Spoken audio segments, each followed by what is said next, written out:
por Éxitos 107.1 FM.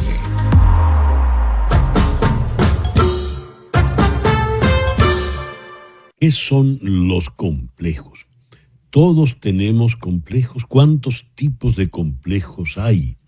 ¿Qué queremos decir cuando afirmamos fulano es un acomplejado o una acomplejada?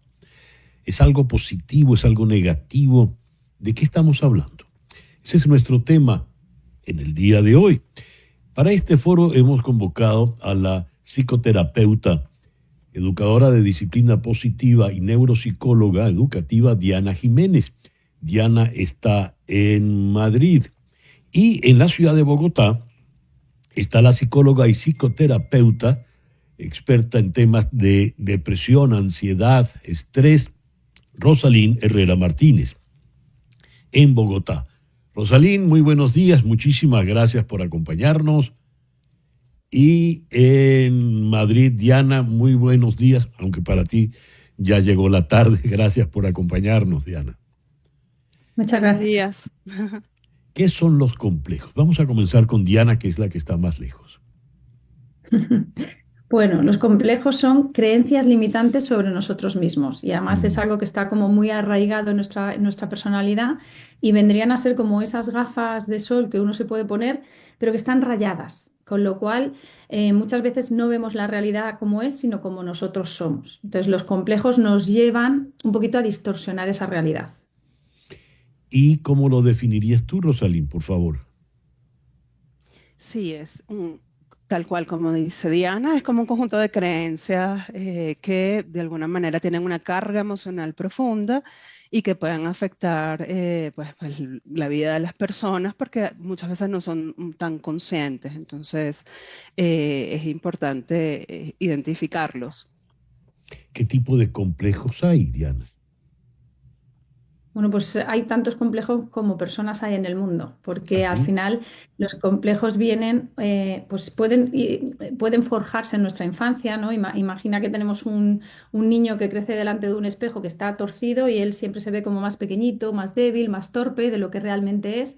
Entonces, aunque deje de mirarse en ese espejo, va a ir por la vida o va a ir por el mundo como si siguiera siendo esa imagen que le devuelve el espejo. Entonces, en cada uno de nosotros no sabemos de dónde puede venir, igual Rosalín también de esto sabe mucho. Cuando empiezan desde la infancia, uno va haciendo ese complejo, incluso hasta los puedes ir variando, ¿no? Lo que en un principio empezó por es que es muy tímido, ¿no? Vas creciendo con la edad y cuando te quieres dar cuenta no sabes por qué no te enfrentas a una determinada cosa y viene a lo mejor de esa creencia limitante que empezó en tu infancia. Cuando digo acomplejado, acomplejada, ¿qué quiero decir realmente, Rosalín? Sí, bueno, está atado como a ese significado popular, pero tiene que ver mucho con que esta persona pues está como, se siente limitada para hacer muchas cosas, evita hacer otras, tiene una percepción de sí misma distorsionada, entonces, por ejemplo, no se toma fotos, por ejemplo, está constantemente pesándose o puede estar tan obsesionada con alguna imperfección física que eso pues limita mucho su funcionamiento social, por ejemplo. ¿Y cómo hago yo para tratar ese tipo de complejos? Uno oye, fulano tiene complejo de inferioridad o fulano tiene complejo de superioridad. ¿Cómo hacemos en esos casos, Diana? Bueno, en estos casos lo que tendríamos que es trabajar sobre la persona.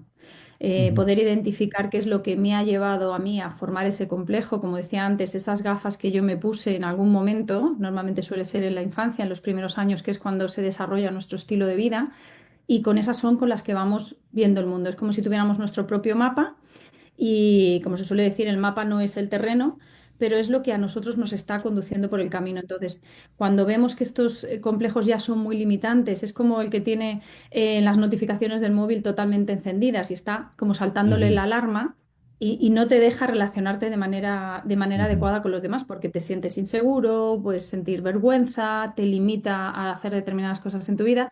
Entonces, en estos casos lo ideal es el pedir ayuda y poder empezar a recuadrar como esa experiencia, ¿no?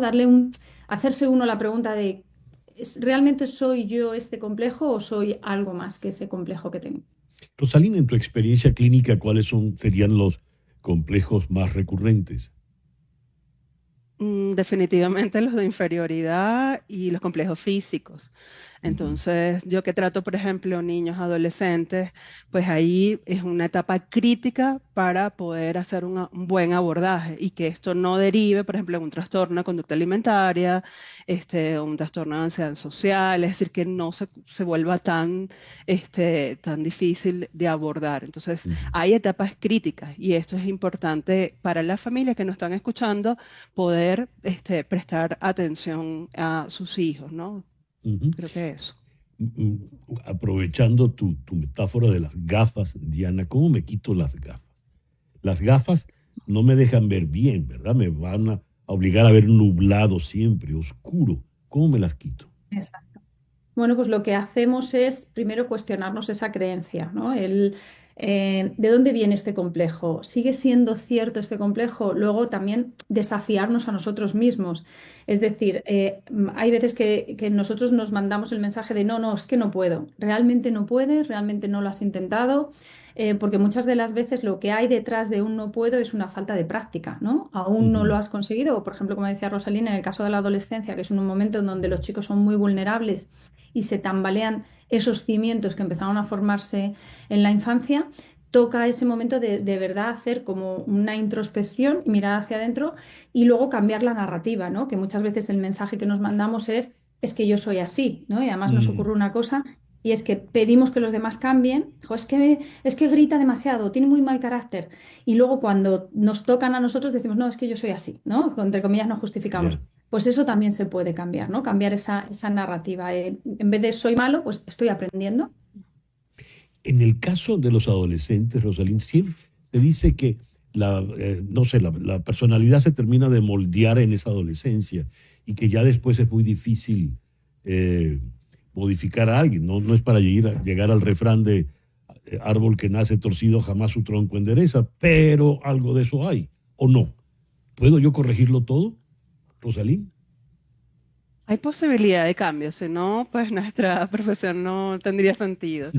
Pero sí van a haber patrones que van a ir como definiendo esta forma de pensar, de actuar, de sentir, pero sí estamos, digamos, existe todo lo que tiene que ver con estos cambios que pueden haber a nivel cerebral, puede haber este tipo de posibilidad de ser flexibles, de cambiar, y yo creo que hasta el último momento de nuestra vida esto es posible. Yo creo que esa es la buena noticia para la gente. No estamos marcados sobre piedra, ¿no?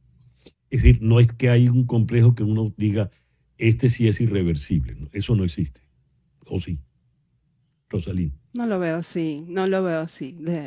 Si son además creencias, las creencias, o sea, los niños, los bebés no nacen con las creencias.